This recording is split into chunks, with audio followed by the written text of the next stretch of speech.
안녕하세요. 저는 강원도 식재료와 향토 음식을 연구하고 있는 강원식문화연구원 대표 고은숙입니다. 오늘은 강원도 어촌 음식 문화에 대해서 이야기를 하고자 합니다. 그 첫 번째 이야기로 생선에 얽힌 맛있는 이야기를 하고자 합니다. 강원도 바다 이러면은 우선 동해안을 가리키는데요. 동해안에는 한류성 어종인 명태, 도루묵 등과 난류성 어종인 오징어, 그 다음에 멸치 등 다양한 어류가 살고 있어서 동해에 살고 있는 어촌 마을에서는 이들을 이용해서 국이나 찌개, 탕, 조림 등으로 이용하고 그 다음에 젓갈이나 식혜 등을 만들어서 저장식품으로도 이용하면서 다양하게 식생활을 해왔습니다.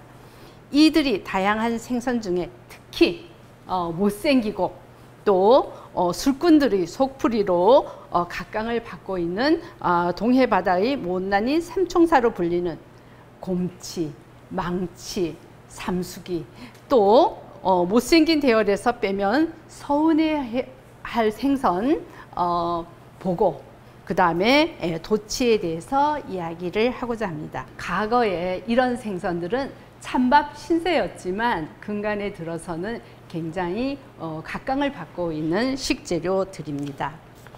우선 곰치 이야기부터 시작하도록 하겠습니다.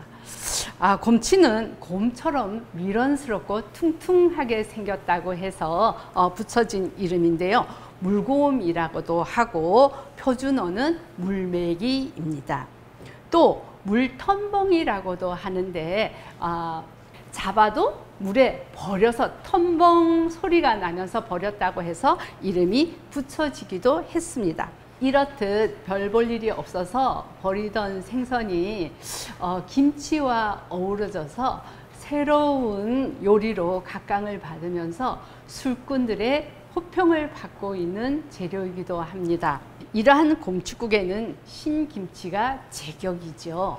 왜냐하면 지역에 따라서 곰칫국을 끓이는 방법은 여러 가지가 있지만 강원도에서는 특히 신김치를 넣고 끓이는 것이 제맛을 내기도 합니다. 이 신김치를 곰칫국에 넣으면 생선을 단단하게 살을 만들기도 하지만 생선의 비린 맛을 싹 잡고 또 김치와 이 곰치가 어우러져서 새로운 맛을 탄생시키기도 하기 때문입니다.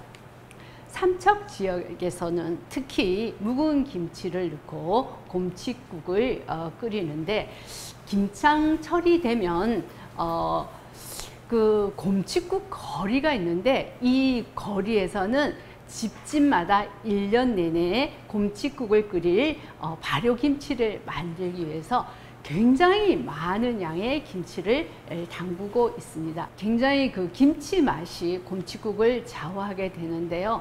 이 맛을 일정하게 유지하기 위해서는 한 번에 김치를 담궈서 저장을 해야 되기 때문에 가을철이 되면 대량으로 담글 수밖에 없습니다.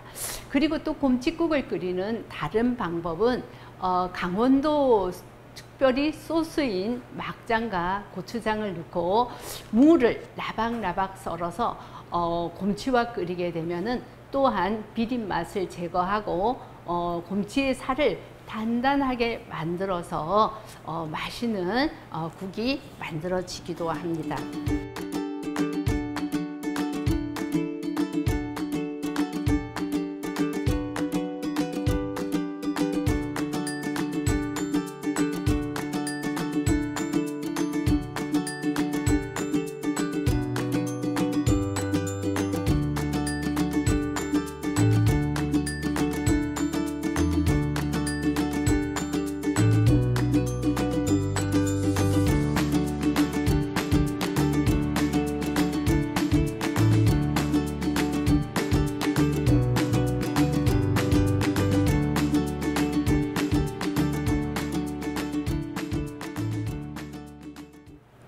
다음은 망치 생선에 대해서 이야기를 하고자 합니다.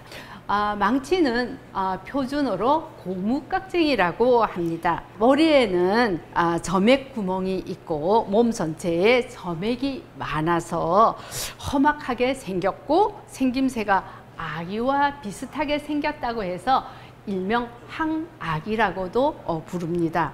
특히 망치 매운탕을 끓일 때는 강원도 소스라고 불리는 막장을 풀고 끓이는데요. 이 막장을 풀고 끓이게 되면은 염분이 있어서 망치의 살이 탱글탱글해지기도 하고, 그 다음에 비린내까지 잡아서 강원도 막장이 굉장히 그 일석이조의 역할을 하기도 합니다. 그 다음에 또 못생긴 생선 이러면 삼수기를 들 수가 있습니다. 삼수기는 삼수기, 그 다음에 좀 어리버리하다고 해서 삼식이 이렇게 부르기도 하는데요. 삼수기가 표준 말이기도 합니다. 생긴 것은 두꺼비처럼 표면이 우툴두툴하게 생겼어요. 배도 불룩하고 머리도 몸에 비해서 굉장히 큰 편이지요. 이렇게 못생겼지만 삼수기는 맛이 좋아서 미식가들의 사랑을 많이 받는 생선이고요. 강릉 인근에서 특히 많이 잡히는 생선입니다. 삼수기는 주로 매운탕으로 요리를 하는데 요즘은 삼수기가 소문이 나면서 새로운 메뉴를 개발해서 삼수기 조림까지 만드는데요. 삼수기 조림은 냄비에다가 물을 납작하게 썰어서 깔고 토막친 삼수기를 올리고 막장과 고추장과 고춧가루를 섞고 갖은 양념을 한 양념을 한 반쯤 올리고 물을 자작하게 붓고 졸이다가 맨 마지막에 채소를 올려서 남은 양념을 올려서 자작하게 졸이면 밑반찬으로도 아주 인기가 좋고 쫄깃한 삼수기 조림을 드실 수 있겠습니다.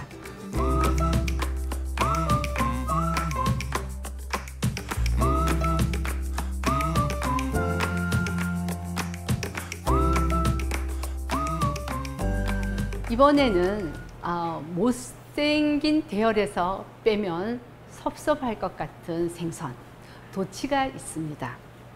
이 도치는 동해안에서만 잡히는 생선으로 겨울철에 꼭 동해안에 오셔야만 드실 수 있는 생선입니다. 도치는 1980년대 이전만 해도 고성 일부나 속초 일부에서 볶음이나 탕으로만 먹던 그런 식재료인데요. 요즘에는 굉장히 다양한 요리법으로 도치를 먹고 있습니다. 특히 이제 숙회로 많이 드시게 됩니다. 숙회는 꼬리부터 이렇게 얇게 저미는데요. 꼬리 부분을 보면은 소고기처럼 고깃결이 있습니다. 이 고깃결을 결 반대 방향으로 썰어서 끓는 물에다가 살짝 넣었다가 냉수에 다시 건져서 식혀서 초장을 찍어서 드시면 별미 중에 별미 숙회로 드실 수 있고, 또 이 도치는 알탕으로 많이 드시는데 일반적인 가정에서는 김치를 끓이다가 이 도치 알을 넣고 갖은 양념을 해서 김치찌개처럼 드시기도 하는데 오들오들 씹히는 맛 때문에 굉장히 선호도가 높은 알탕이기도 합니다. 자, 동해안 중에 주문 지내는 겨울철에 보고가 살고 있는 곳입니다. 보고는 독이 있습니다. 독이 있어서 전문가가 손질을 하지 않으면 굉장히 위험한 생선이기도 하는데요.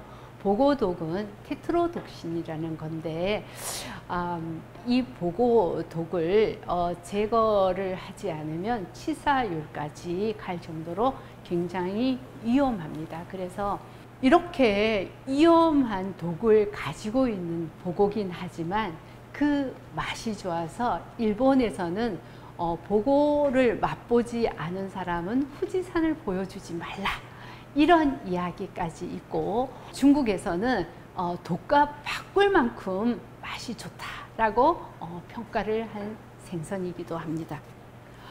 보고의 살은 하얗고 또 맑고 기름기가 없고 고단백이고 저지방 식품으로 다이어트에도 좋고 굉장히 맑은 생선이라 보고로는 지리를 많이 끓이기도 하는데요. 지리를 끓이는 방법은 콩나물은 거두절미하고 보고와 함께 끓이다가 최종적으로 미나리와 대파를 넣는데요. 이 미나리는 독을 해소하는 역할을 하기도 하고 숙취 해소에도 굉장히 도움이 되어 복지리를 끓일 때는 필수적으로 궁합인 채소가 미나리라고 합니다. 보고에는 콜라겐이 많이 함유되어 있고요. 그래서 그 맛이 굉장히 쫄깃합니다. 그래서 보고를 바다의 육류라고 칭하기도 하는데요. 다른 생선보다 회를 뜰 때는 굉장히 얇게 떠서 보고 회를 떠서 접시에 깔아 놨을 때 밑바닥에 그림이 보일 정도라야지 보고회의 참맛을 느낄 수가 있다고 합니다. 특히 동해안 주문진에서 많이 잡히는 보고의 종류는 밀복인데요. 밀복은 다른 보고에 비해서 독성이 좀 적고 그 다음에 보고 껍질에는 가시가 대부분 많이 있는데 이 밀복에는 가시가 없어서 밀복 껍질을 이용해서 무침을 만들어서 드시게 되면은 색다른 쫄깃함을 느낄 수 있어서 굉장히 인기가 좋은 복의 종류입니다.